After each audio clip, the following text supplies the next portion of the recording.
Well, the gears of war sure are turning in all of the wrong possible directions.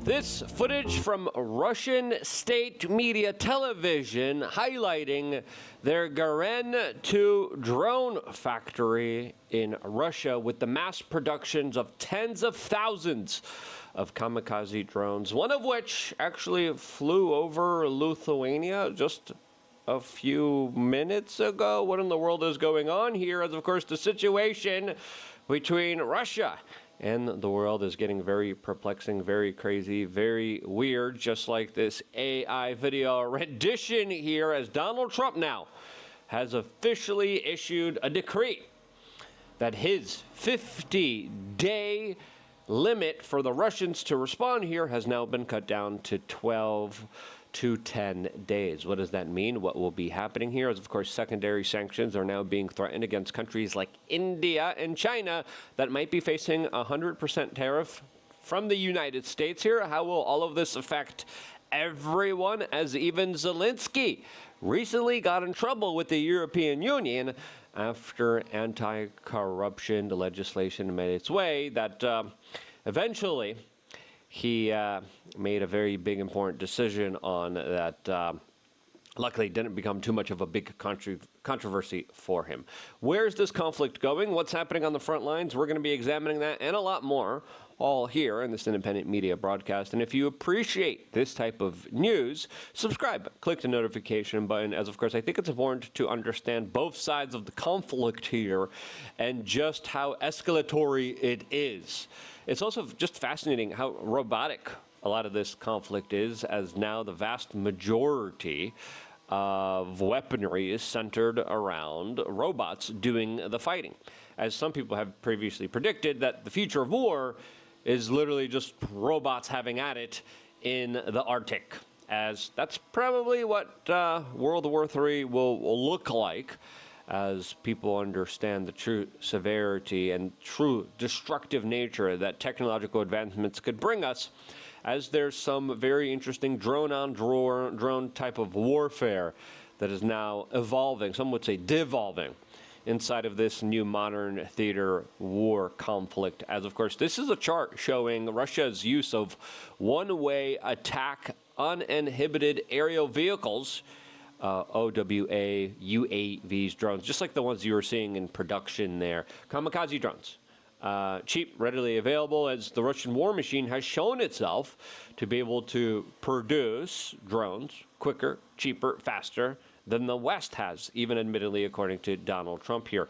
As of course, just a few hours ago, we got alleged footage of a Garan drone flying over the capital of Lithuania, Vilnius, a NATO country in 2025, as of course a lot of people are saying this was a message telling the West, responding to Donald Trump, who had some very aggressive statements to make against Russia and Vladimir Putin. Now, the European Union, by the way, announced that they're going to be cutting aid because of the corruption that's happening in Ukraine, as new legislation passed that was getting rid of corruption agencies. Now, it looks like Zelensky is backtracking on all of those particular decisions, as Ukraine is known for being a corrupt country. Now, I think that does play into a lot of what's happening here, because if we understand this conflict, especially with what Donald Trump said yesterday with the Prime Minister of the United Kingdom, Keir Starmer here, we have to understand here that it was the previous Prime Minister of the United Kingdom, Boris Johnson,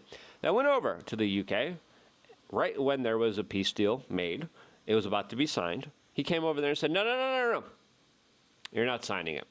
And now we're stuck in this perpetual, insane type of conflict where tremendous human life loss of young Slavic men is just being exhibited in record numbers. As now Donald Trump announced that his 50-day ultimatum to Putin is now reduced to 10 to 12 days. Now, why did Donald Trump do this? Why is he making these maneuvers? Well, the Russians are making some maneuvers as well, and I think this is a direct response to what's kind of happening on the ground there, as right now this conflict is becoming very difficult for both of these countries. But it's pretty clear here. Ukraine's the underdog. They have less people. They have less manufacturing capabilities. They do have the full support of the West here, as the Russians are now saying it's us versus everybody. And that's not a good kind of perspective. That's not a good kind of situation here, especially when we're dealing with a nuclearly armed country. Here's what Donald Trump had to say yesterday. I would have said 5 times we would have had a deal. I've spoken to President Putin a lot. I got along with him very well. But 5 times, and every time 4 times maybe, but we've had discussions. You and I have had discussions. Yeah. We thought we had that settled numerous times. And then President Putin goes out and starts launching rockets into some city like Kiev and kills a lot of people in a nursing home or whatever. You have bodies lying all over the street. And I say, that's not the way to do it. So we'll see what happens with that. I'm very disappointed. This says, of course, there has been a lot of escalatory tensions between Russia and Ukraine here, and it's definitely fair to say that the Russians have ratcheted up their drone kamikaze attacks inside of major city centers like Kiev here, and there have been some civilian casualties that have been lost here, and there's nothing that could, of course, undermine that or take away from that, as Donald Trump is declaring that that is his red line here. Is that exactly what's really going on here? Well, some people have some questions about that. Before getting into those questions, before getting into the situation on the ground, we wanted to tell you about WeAreChange.shop. We got a lot of really great, awesome products available to you. We have 4 supplements you could take in pills. We have magnesium mists. We have a lot of great stuff. We have creatine.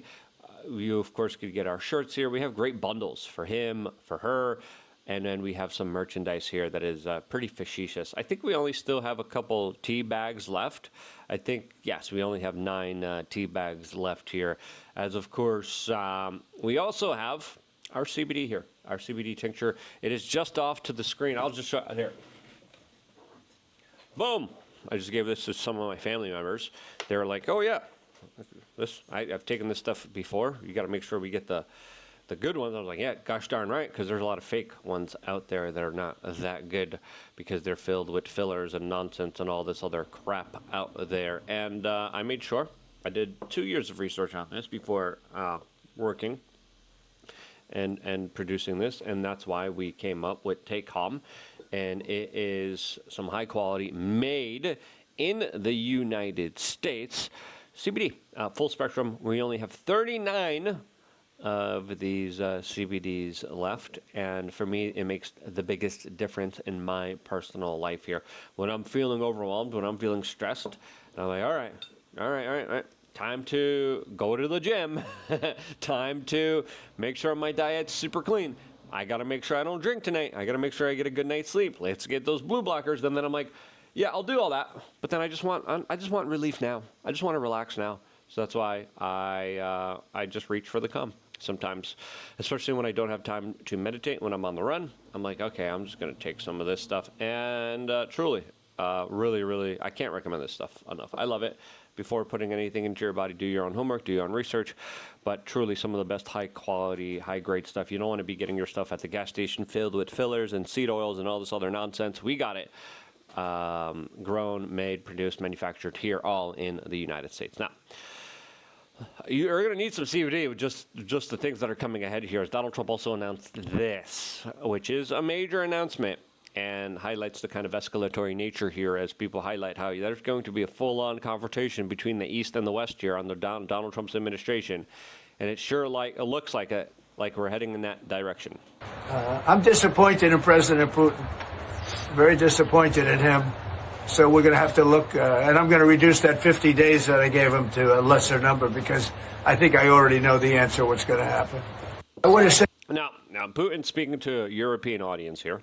That's important because the European nations have been very hawkish against Russia. Obviously, they are very close territorially together, and a lot of the Europeans, especially the French, the German, the British, love that the Ukrainians are doing the fighting for them, as there have been growing tensions between Russia and the Europeans for a very long time. There's also a lot of history there, as Donald Trump announcing that he's disappointed in Putin, that 50 days or no longer on the table, 10 to 12 days, highlights the kind of severity of this situation, as the Russian Foreign Minister Lavrov came out and says Russia now, for the first time in history, is fighting the entire West alone.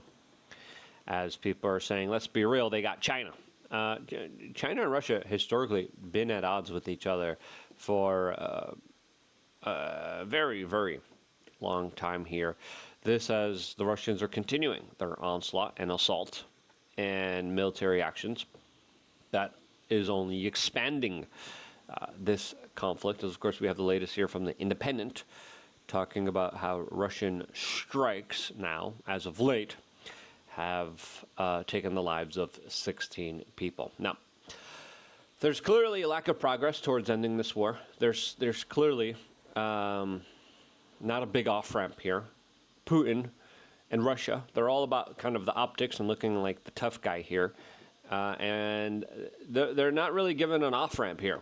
They're kind of told, like, hey, we're going to be negotiating, and then boom, major sabotage attacks that attacks their nuclear facilities, attacks their train stations, attacks some of their civilian infrastructure, and that's when Putin said, gloves are off. Ukraine is a terrorist state. We do not negotiate with terrorists. That's what he described. Negotiations aren't going well at all. There's nothing happening. There's no progress being made with negotiations. Now, what is going to be happening here at the end of these 2 weeks here? Now, why was it fast-forwarded? It was fast-forwarded because, let's be honest with ourselves, the situation doesn't look that good for the Ukrainians. Lack of manpower, lack of manufacturing, comparatively to the Russians. It looks like the Russians know that the longer that this war goes on, the better the situation looks like it's going to be for them. The more territory they're going to be able to slowly conquer with the small towns and villages that they do. As Trump has now given this ultimatum. What's going to happen at the end of this ultimatum? That's up to anyone's guess. But of course, what we're looking at here are secondary sanctions with countries that work with Russia. Countries like India, countries like China, countries that we do significant trade with. As of course, that's pretty much essentially what else we could do here, because Donald Trump is pretty much laying out the gauntlet saying, yeah, we're going to give you the best and latest, greatest military tech. There was back channels and rumors coming out saying specifically that Trump was telling Zelensky, go strike deep inside of Moscow. The Trump administration denied that. But the latest, greatest tech has already been kind of delved out and given out to the Ukrainians. And other than giving them Starlink, giving them intelligence, giving them satellite communications, and the ability to, of course, have the latest and greatest tools, there's not much that could happen here. This is very reminiscent of the Cold War, only except now this is kind of Russia's Vietnam that I think they're going to look back on and see how pointless and how ridiculous all of this was here. Now, again, Trump is directly threatening secondary tariffs on its trade partners. That's going to have a big economic effect here. Now, what will China and India do is the question, as of course BRICS nations are aligning themselves against the U.S. dollar, especially the U.S. petrodollar and U.S. hegemony. Now, what is going to be happening here as a result of this? Well, listen, let's just be honest with ourselves. All the countries are just preparing for war. Europe's preparing for war. Poland's preparing for war. France is preparing for war. The UK's preparing for war.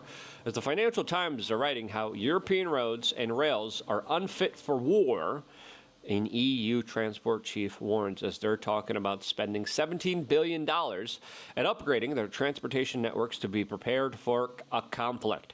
And we saw the United States and NATO talk about how they would fast-track troops and supplies to the front lines and how the plans are already being laid out and made here. As Russia and China are specifically doing very interesting drills, shooting down naval vessels in practice drills. Yes, Russia is now sinking fake ships with exploding naval drones. This is the latest training that they're doing that Business Insider writes probably isn't for Ukraine, since the Ukrainian military doesn't have a navy anymore. All right? They don't have a significant naval presence. They have naval drones, but whatever they had got blown up. Now, why would they be doing this? Well, they're preparing for war with the West. China also has been caught having these fake dummy aircraft carriers in the desert along these huge tracks that they are using to simulate bombing aircraft carriers. The United States has a lot of aircraft carriers. Now, there definitely is a lot of back channel deals with China, and I think China and Russia are becoming strongly aligned. There's still so many territorial differences. China would love to see Russia collapse, though, because they were able to take so much of their territory. They want so much of that territory, since China is also dealing with the resource shortages, specifically when it comes to the mainly kind of desert plain near the Russian territory, that they drastically want some type of waterway in order to help their kind of expansion as a military empire. As Donald Trump kind of expanded his comments that of course only highlight the severity of the situation and how it's only going to increase from here. As Trump said, you know what, I'm not even interested in talking to Putin anymore. We're not talking. We're sending more weapons. We're going to do more sanctions. And how many more Ukrainian lives are we going to be sacrificing here? I mean, that's the question that I think everyone should be asking themselves. I'm not, I'm not so interested in talking anymore. He talks, we have such nice conversations, such respectful and nice conversations, and then people die the following night with a missile going into a town and hitting, recently I guess the nursing home, but they hit other things. Whatever they hit, people die. So, I don't know. Mr. President. Yeah. As another statement that we had here, I thought was also interesting, was this one. Hold it. We can all sense your frustration with Vladimir Putin. Yeah. Do you think he's been lying to you about his intentions in Ukraine? Well, I don't want to use the word lying. All I know is we'd have a good talk, and it seemed on, let's say, 3 occasions, it seemed that we were going to have a ceasefire and maybe peace, and you divide it up and you do whatever you have to do, that obviously to get to the end. And all of a sudden, missiles are flying into Kiev and other places. And I say, what's that all about? I spoke to him 3-4 hours ago, and it looked like we were on our way, and then I'd say, forget it, and I'm not going to talk anymore. You know, this has happened on too many occasions, and I don't like it. I don't like it. This says, of course, there's missiles being flown into Moscow as well here. Not at the same severity. The Russians are absolutely doing a show of force here. As the former Russian president, and a lot of people believe to be the next potential leader of Russia after something might happen to Vladimir Putin, says Trump's ultimatum could lead to war.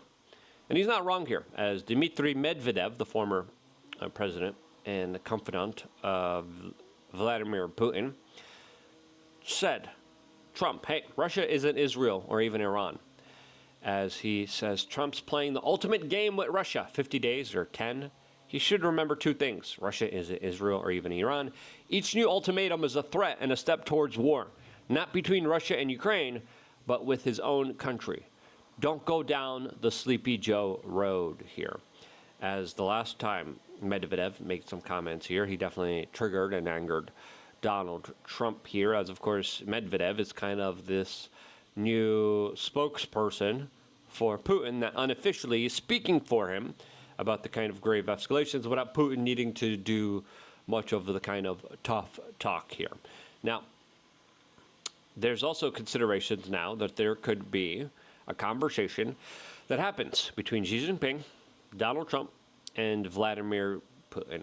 And the Kremlin says that this meeting cannot be ruled out, as now clearly there's going to be a scenario and situation within the next few days here that will come to a head here. Now, truly, I think this is a kind of dangerous gambit. I know Donald Trump is thinking of his policy as acting tough here in order to put maximum pressure on the Russians here, as his side of the story is, we have to do this. We have to give the Ukrainian all the weapons. We have to, of course, give them all the intelligence. We have to give them all these capabilities in order to come to some kind of resolution here. Other people are saying, well, no, that's not a smart decision here, since clearly there needs to be concessions on both sides here, not just on the Russian side here. Now, with how just complicated this scenario is here, especially with the next kind of Ukraine already festering in Romania, especially with just how the scenario and situation in Europe is just unattainable. I think we have to understand here that we are probably a very long ways away from this conflict being over. And the longer it goes on, the more all of us are endangered, not just in Europe, not just in the West here, but I just find this war stupid. I wish it would end. The proper pathway to end will be debated endlessly. And again, I'm a peacenik. I don't like war. I just want it to end. Make some gosh darn concessions, okay? Stop being ego-headed. Stop being big-headed. Stop trying to always get your way nonstop 100% of the time. Make some concessions, all right? And I think that should go for both sides, the Russians and the Ukrainians. Make some concessions. Stop it with your nonsense. Both agree to give something up here. Both come out of here thinking you won, but also giving something up. And I think if that happens, then maybe we could have a semblance here. But listen, they don't want to. And that's unnerving. And that is extremely unfortunate for all the young Slavic men that are losing their lives here in record numbers. This is the population of Slavic men is also going down dramatically. And who benefits from all of this? Well, the death merchants, the interdimensional, satanic, demonic overlords that, of course, want their pound of flesh. I say we don't give it to them. If you agree, share this video. Thank you for getting some Calm. TakeCalm.com. Great stuff. Can't recommend it enough. I want to be here for you guys watching, supporting this independent media broadcast, and this is why I love you guys. Stay tuned for more, all here exclusively on youtube.com/wearechange.